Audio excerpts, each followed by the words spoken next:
Hello friends, welcome to our YouTube channel. 14 दिसंबर 2020 के MCQs ready है, तो चलिए स्टार्ट करते हैं। Question number 1, which of the following statement is और are correct? First, India's emission intensity of GDP has reduced since 2005. Second, India has fourth largest solar capacity in the world. And third, India aims to achieve 450 gigawatt of renewable energy target by 2030. तो चलिए देखते हैं correct answer क्या होगा।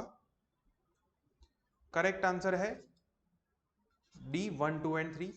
ये तीनों statements correct है। ये तीनों स्टेटमेंट्स जो है ये जो संडे के न्यूज़पेपर है उसके फ्रंट पेज पे आपको मिलेंगे, जहाँ पे रिसेंटली जो यूनाइटेड नेशंस की क्लाइमेट एक्शन समिट हुई थी उसके अंदर हमारे प्राइम मिनिस्टर ने ये इंडिया की जो अचीवमेंट्स है वो कही थी, जहाँ पे ये कहा गया है कि इंडिया की जो एमिशन इंटेंसिटी है वो 21% रिड्यूस हुई है सिंस 2005। तो यहाँ से ये फर्स्ट स्टेटमेंट जो है वो करेक्ट होगा। एमिशन इंटेंसिटी ऑफ जीडीपी का मतलब क्या होता है? जीडीपी के एक यूनिट के अंदर कितना कार्बन एमिशन इंक्लूडेड है। तो एक तरफ हमारा ग्रोथ हो रहा है, हमारा डेवलपमेंट हो रहा है, और दूसरी ओर से अगर कार्बन एमिशन भी इंक्रीज हो रहा है तो ऐसा ग्रोथ जो है वो क्लाइमेट चेंज के हिसाब से सस्टेनेबल नहीं है। तो एक तरफ से ग्रोथ हो रहा है और दूसरी तरफ से कार्बन एमिशन जो है वो कम हो रहा है, तो इसे हम कह सकते हैं कि ये सस्टेनेबल डेवलपमेंट है और एमिशन इंटेंसिटी ऑफ जीडीपी जो है वो कम हो रही है। सेकेंड स्टेटमेंट जो है वो भी करेक्ट है। यहां पे आपको ये भी मिल जाएगा, the countries renewable energy capacity is the fourth largest in the world. और रिन्यूएबल एनर्जी की कैपेसिटी जो है इससे पहले ये टारगेट था 2022 तक 175 गीगावाट टारगेट अचीव करना, लेकिन जब लास्ट ईयर 2019 में ये क्लाइमेट एक्शन समिट हुई थी तो उसके अंदर हमारे जो प्रधानमंत्री है उन्होंने इस टारगेट को एनहांस किया था टू 450 गीगावाट एनर्जी बाय 2030। तो इस वजह से ये दोनों स्टेटमेंट भी करेक्ट है। यहां पे ये सोलर कैपेसिटी नहीं आएगा, renewable energy capacity. Sorry for the mistake. So answer is D 1, 2 and 3। एक और क्वेश्चन यहीं से जो बेसिक क्वेश्चन है, the United Nations Climate Action Summit has key focus on raising emissions and accelerate action to implement dash. Option A Montreal Protocol, option B Ramsar Convention, option C International Solar Alliance target, and option D Paris Agreement. तो चलिए देखते हैं correct answer क्या होगा। काफी आसान question है। Paris agreement which deals with the issues of climate change. ये तीनों जो ऑप्शंस है वो किसी स्पेसिफिक टारगेट के लिए बनाए गए। फॉर एग्जांपल की मॉन्ट्रियल प्रोटोकॉल की बात करें तो वो ओजोन डिप्लीशन के बारे में बनाया गया है।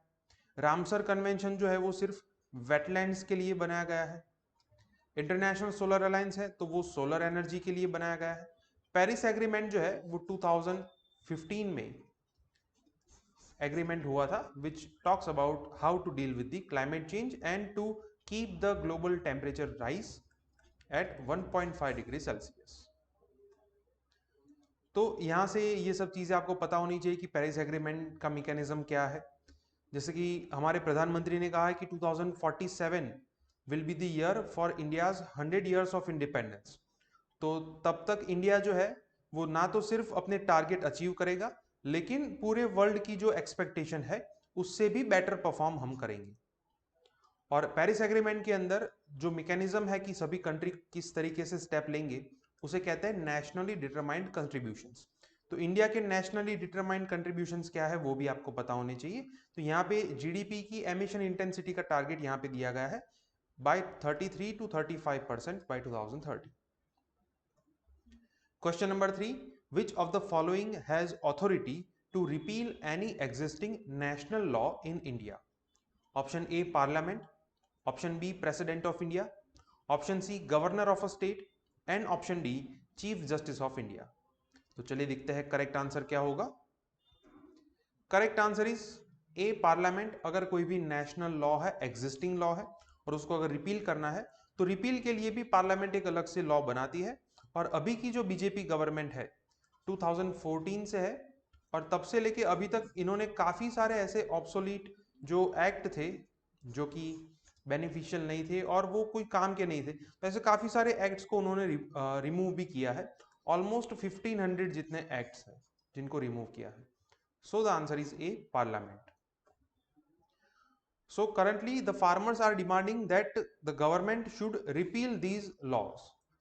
गवर्नमेंट ने उनको प्रपोजल्स दिए हैं जिसके ऊपर हमने लास्ट वीडियो में क्वेश्चंस देखे थे, लेकिन उनकी डिमांड यह है कि ये लॉज जो है उनको आप टोटली रिपील कर दें। Question number 4, which of the following statement is और are correct about 9th schedule of the constitution? First, it contains only central laws which cannot be challenged in courts. Second, it was added in the constitution by first constitutional amendment act. And third, laws under this schedule are open to judicial review. तो चलिए देखते हैं correct answer क्या होगा। Correct answer is B, second and third. First statement जो है वो incorrect है, बिकॉज 9th शेड्यूल के अंदर central laws as well as state laws को भी इंक्लूड किया गया है। So 9th schedule contains central as well as state laws which cannot be challenged in the courts. लेकिन सुप्रीम कोर्ट ने यह फैसला दिया था कि जुडिशियल रिव्यू जो है it forms a basic structure of the constitution, hence this power can not be abridged और taken away from the courts. तो इसका मतलब ये जुडिशियल रिव्यू मतलब कि कोर्ट्स जो है वो इस टाइप के जो लॉ है उनके ऊपर रिव्यू कर सकते हैं if they are in against the capacity of the central और state government. So these laws are open to judicial review, लेकिन इसके अंदर स्टेट और सेंट्रल दोनों लॉज है और इस 9th शेड्यूल को ऐड किया गया था फर्स्ट कॉन्स्टिट्यूशनल अमेंडमेंट एक्ट के द्वारा। सो ये दोनों स्टेटमेंट करेक्ट है, आंसर होगा बी। 9th शेड्यूल इसलिए न्यूज में है बिकॉज राजस्थान के अंदर ये जो गुज्जर कमेटी है, गुज्जर कम्युनिटी सॉरी, तो उनकी ये डिमांड है कि उनको लोकल रिजर्वेशन देने के लिए जो कानून बनाया गया है उसको 9th शेड्यूल में ऐड किया जाए ताकि उनको कोर्ट की ओर से प्रोटेक्शन मिले। इस वजह से ये 9th शेड्यूल न्यूज में है। और गुज्जर का जो लोकल कोटा जो है ये एक अलग से टॉपिक जो है वो काफी न्यूज में रहता है बिकॉज रिसेंटली काफी सारे स्टेट गवर्नमेंट्स ने वहां की जो लोकल कम्युनिटीज है उनके लिए रिजर्वेशन अनाउंस किया है। Question number 5. The Garo, Khasi and Jaintia tribes are associated with dash. Option A Assam, option B Manipur, option C Nagaland and option D Meghalaya. तो चलिए देखते हैं करेक्ट आंसर क्या होगा। Correct is D, Meghalaya. ये गारो, खासी, जैंतिया जो है वो हिल्स के नाम है एंड ये ट्राइब्स के भी नाम है which are located in the state of Meghalaya. So अभी मेघालय इसलिए न्यूज में है और स्पेशली ये जो 3 कम्युनिटीज है वो इसलिए न्यूज में है because they are against the citizenship amendment act. उनको ऐसा लगता है कि इस पर्टिकुलर एक्ट की वजह से हमारे स्टेट के अंदर काफी सारे इलीगल माइग्रेंट्स जो है वो एंटर होंगे। Question number 6, which of the following statement is और are correct about tropical mountain grasslands? First, these are high elevation grasslands forming more than 50% of all grasslands in the world. Second, they regulate the global carbon cycle and serve as a source of water for downstream communities. And third, in India, these are found near Western Ghats. तो चलिए देखते हैं correct answer क्या होगा। Correct answer is B, second and third. First one is incorrect. अब ये तीनों statement जो है वो आपको ये जो संडे का न्यूज़पेपर था उसमें काफी अच्छा आर्टिकल आया था which talks about the grasslands of western Ghats. कहाँ पे है इंडिया में? ये जो वेस्टर्न घाट्स के पास शोला स्काई आइलैंड है वहां पे इस टाइप का ट्रॉपिकल माउंटेन ग्रासलैंड देखने को मिलता है। अब ये ग्रासलैंड के जियोग्राफिकल एरिया की बात करें जो फर्स्ट स्टेटमेंट में लिखा है तो ये इनकरेक्ट इसलिए है बिकॉज यहाँ पे लिखा गया है कि these are high elevation grasslands forming only 2% of all grasslands in the world. और यहाँ पे क्या लिखा है? Forming more than 50%। तो ये काफी रेयर ग्रासलैंड है इसलिए ये गलत होगा। फर्स्ट जो है वो, सेकंड जो है वो करेक्ट है, वो भी आपको यहीं से मिलेगा कि उसका मेन फंक्शन क्या है? Regulating the global carbon cycle and serving as a source of water to downstream communities. Downstream communities का मतलब क्या हुआ कि फॉर एग्जाम्पल ये कोई माउंटेन है और यहाँ पे जो कम्युनिटीज के हैबिटाट्स है तो उसको वाटर का सोर्स प्रोवाइड करना। In India these are found near western Ghats, तो उसकी लोकेशन अभी हमने देखी। Correct answer is B, second and third. तो इस आर्टिकल में काफी अच्छी स्टडी दी गई है कि किस तरीके से ये वेस्टर्न घाट्स के जो ग्रासलैंड्स है, ट्रॉपिकल माउंटेन ग्रासलैंड्स, उसका हैबिटेशन जो है वो कम होता जा रहा है। उसका रीजन क्या है? Reason is invasive species.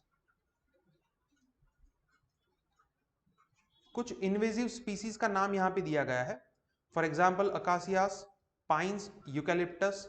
और इसकी वजह से क्या होता है कि वहां की जो एंडेमिक स्पीसीज है वो कम होती जा रही है, और यहाँ पे कंपैरिजन का फोटो भी दिया है। मेनली इस आर्टिकल के अंदर ये पैराग्राफ जो है वो इंपॉर्टेंट है कि उसका रीजन दिया गया है और उसके रिलेटेड कुछ फैक्ट्स भी दिए गए हैं। तो यहां से प्रीलिम्स के अंदर क्वेश्चन आ सकता है, या तो बेसिक क्वेश्चन आ सकता है ट्रॉपिकल माउंटेन ग्रासलैंड के ऊपर, या फिर इस पर्टिकुलर स्टडी के ऊपर से भी क्वेश्चन आ सकता है। Question number 7, which of the following statement is or are correct about recent data released about the 5th edition of National Family Health Survey NFHS? First, it shows improvement in supply of vaccination for childhood immunization. Second, it found that fertility rate has reduced and contraceptive use has increased over NFHS, that is National Family Health Survey. Fourth and third, all the states and union territories have been covered under this data. तो चलिए देखते हैं correct answer क्या होगा।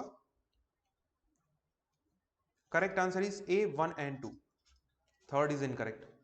अब recently ये जो 5th round है नेशनल फैमिली हेल्थ सर्वे, उसके पार्शियल डेटाज रिलीज हो रहे हैं। तो ये डेटा के ऊपर हम 2 से 3 क्वेश्चन देखेंगे। फर्स्ट जो है वो करेक्ट है, आपको ये संडे का न्यूज़पेपर है उसमें से ये मिलेगा कि it finds jump in vaccination for the childhood immunisation. तो यहाँ पे ये पूरे फैक्ट्स एंड फिगर्स जो है वो आप देख सकते हैं। सेकंड जो है वो भी करेक्ट है। अब देखिए fertility rate and contraceptive use की बात करें तो वो दोनों कॉन्ट्राडिक्टरी है। अगर कॉन्ट्रासेप्टिव यूज मतलब कि the tools which are used to control the population, तो ये कॉन्ट्रासेप्टिव यूज अगर इंक्रीज होगा तो फर्टिलिटी रेट जो है वो डिक्रीज होगा। अगर कॉन्ट्रासेप्टिव यूज जो है वो रिड्यूस होगा तो फर्टिलिटी रेट जो है वो इंक्रीज होगा। दोनों के बीच में इनवर्स रिलेशन है। यहाँ पे लिखा है कि फर्टिलिटी रेट जो है वो कम हुआ है और कॉन्ट्रासेप्टिव यूज जो है वो इंक्रीज हुआ है इन मोस्ट फेज 1 स्टेट्स। यहां से आपको ये थर्ड स्टेटमेंट का आंसर मिलेगा, बिकॉज इसके अंदर सारे स्टेट्स एंड यूनियन टेरिटरीज को कवर नहीं किया है। There are total 17 states which are covered in the phase 1 of this survey. दूसरे फेज के अंदर और 12 स्टेट्स जो है उनको कवर किया जाएगा। यहाँ पे जम्मू एंड कश्मीर जो है उसको एज अ स्टेट कंसिडर किया जाता है, इस वजह से ये 17 और 12 का कॉम्बिनेशन है। So the answer will be A 1 and 2। Question number 8, अब जितने भी क्वेश्चन होंगे वो आज के न्यूज़पेपर से होंगे। Which of the following protected area can now be explored by boats and bicycle? Option A Ranthambore National Park, option B Nal Sarovar, option C Kanha National Park, and option D Kaziranga National Park. तो चलिए देखते हैं करेक्ट आंसर क्या होगा। Correct answer is D Kaziranga National Park. आज के newspaper में ये फ्रंट पेज पे ही है, now explore Kaziranga on boats and bicycle. पहले क्या था, इसके अंदर जो हाथी के ऊपर या फिर जीप सफारीज जो है वहां पे सफारी होती थी। अभी वहां का जो फॉरेस्ट मैनेजमेंट है उन्होंने बोट्स को अप्रूवल दे दिया है और बाइसिकल्स को भी अप्रूवल देने वाले हैं। Question number 9, which of the following statement is or are correct about results of National Family Health Survey's 5th edition for fiscal 2019-20? ये पर्टिकुलर क्वेश्चन जो है वो आसाम के रिजल्ट के बारे में। So first statement is Assam's sex ratio has increased and resulted into more females than males in the states. Second, both neonatal and infant mortality rate has improved in the state of Assam. And third, Assam has shown improvement in the child marriages. तो चलिए देखते हैं correct answer क्या होगा। Correct answer is a 1 and 2, third is incorrect. ये result जो है वो भी आया है जिसके अंदर ये पता चला कि आसाम के अंदर सेक्स रेशियो जो है वो अभी 1012 हो गया है। मतलब कि as compare to 1000 males there are 1012 females in this state. तो सेक्स रेशियो जो है वो इंप्रूव हुआ है, ये अच्छी बात है। सेकेंड जो है वो भी करेक्ट है कि वहां पे neonatal and infant mortality rate जो है वो कम हुआ है। लेकिन अगर हम चाइल्ड मैरिज की बात करें तो लास्ट ईयर की कंपैरिजन में ये इंक्रीज हुआ है। More number of children are getting married before completion of the legal age. तो ये थर्ड स्टेटमेंट जो है वो इनकरेक्ट होगा। यहां पे ये लिखा है कि इसके अंदर इंप्रूवमेंट हुई, तो आंसर होगा ए 1 एंड 2।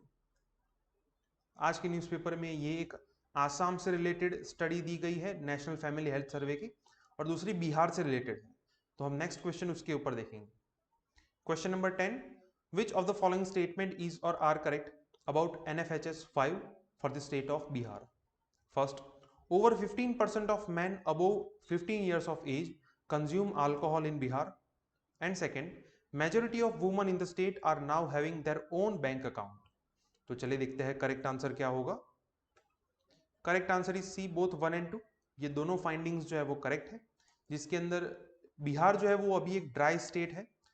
ये बिहार का जो ड्राई स्टेट है वो रिसेंटली ही कुछ साल पहले ही डिक्लेयर किया गया था इन 2016।